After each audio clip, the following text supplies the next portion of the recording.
Hello বন্ধুরা, আমি আনিকা জান্নাত। আজকে তোমাদেরকে দেখাবো অনেক সুন্দর একটি কেক ড্রয়িং করে, তার সঙ্গে একটি ভূতের গল্পও শোনাবো। তো বন্ধুরা, ভূতের গল্পটির নাম হচ্ছে নিশির রাত। গ্রামের শেষ প্রান্তে থাকা পুরনো বটগাছটার নিচে একসময় সবাই ভয় পেত, কারণ রাতের বেলা নাকি সেখানে কেউ গেলে ফিরে আসতো না। গ্রামের বয়স্করা বলতো ওখানে নিশির ডাক শোনা যায়। নিশি মানে এমন এক আত্মা যে মানুষকে নিজের ভৌতিক জগতে নিয়ে যায়। এক রাতে রমেন গ্রামের সাহসী যুবক সিদ্ধান্ত নিল এসব কুসংস্কার ভাঙতে হবে। লণ্ঠন হাতে নিয়ে বটগাছের দিকে রওনা দিল। চারিদিক নিস্তব্ধ। হঠাৎ ঝড়ো বাতাস শুরু হলো। লণ্ঠনের আলো একবার জ্বলে একবার নিভে, কিন্তু রমেন এগিয়ে গেল। বটগাছের নিচে গিয়ে সে অনুভব করলো পায়ের নিচের মাটি যেন তার পা আটকে দিচ্ছে। অন্ধকারে কারা যেন হাসছে। একটা মেয়ের কণ্ঠ ভেসে এলো, রমেন আমায় সাহায্য করো। মেয়েটির কণ্ঠ ভীষণ করুণ।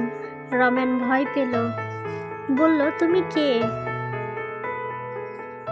মেয়েটি বলল, আমি মারা গিয়েছি বহু বছর আগে। আমার দেহ এখানে পুঁতে রেখেছিল, কিন্তু আত্মা মুক্তি পাচ্ছে না। আমায় সাহায্য করো, নইলে তোমাকেও এখানে পুঁতে রাখবো। রমেন সাহস করে বলে, তোমায় কিভাবে সাহায্য করব? মেয়েটি বলে, এই গাছের ডাল ভেঙে ফেলো, আমার মুক্তি হবে। রমেন লণ্ঠন নিয়ে ডাল ভাঙতে শুরু করলো। হঠাৎ মেয়েটি তার পেছনে এসে চিৎকার করলো, তুমি সত্যিই ভেবেছিলে আমাকে মুক্তি দিতে এসেছ? তুমি তো শুধু আমার শিকার। সেই রাতের পর থেকে রমেন আর কখনো গ্রামে ফিরল না। তবে বটগাছের নিচে মাঝে মাঝে শোনা যায় করুণ সুরে একটি মেয়ের ডাক, রমেন আমায় সাহায্য করো। তো বন্ধুরা, এই গল্প থেকে আমরা কয়েকটি শিক্ষণীয় বিষয় শিখতে পারি। যেমন অজানার প্রতি সতর্ক থাকা উচিত। যেমন সাহস দেখানো ভালো, কিন্তু নিজের সীমাবদ্ধতা বোঝা জরুরি। জানা এবং ভয়ঙ্কর পরিস্থিতিতে বেশি আত্মবিশ্বাস বিপদের কারণ হতে পারে। 2 নম্বর, কুসংস্কার এবং বাস্তবতার মধ্যে পার্থক্য করা। যেমন কুসংস্কার ভাঙতে গেলে বিজ্ঞানসম্মত দৃষ্টিভঙ্গি প্রয়োজন। কুসংস্কারের বিরুদ্ধে লড়াই করার জন্য শুধু সাহস নয়, সঠিক প্রস্তুতিও জরুরি। 3 নম্বর, লোভ বা অহংকার বিপদের দিকে নিয়ে যেতে পারে। যেমন যদি রমেন নিজের সীমার বাইরে গিয়ে অহংকার না করত, হয়তো সে নিরাপদ থাকত।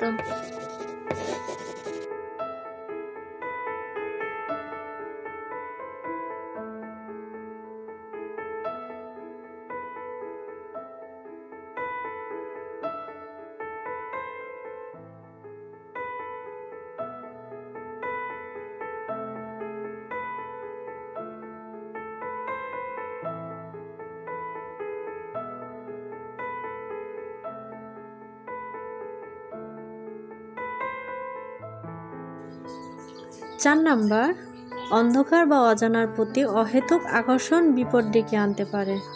যেমন গল্পের রমেন একা রাতে ঝুঁকি নিয়েছিল, যা তাকে বিপদের দিকে নিয়ে গিয়েছিল। তো বন্ধুরা, এটি আমাদের জীবনের সাবধানতার, যুক্তিবোধ এবং পরিস্থিতি বিশ্লেষণ করার গুরুত্বের কথা মনে করিয়ে দেয়।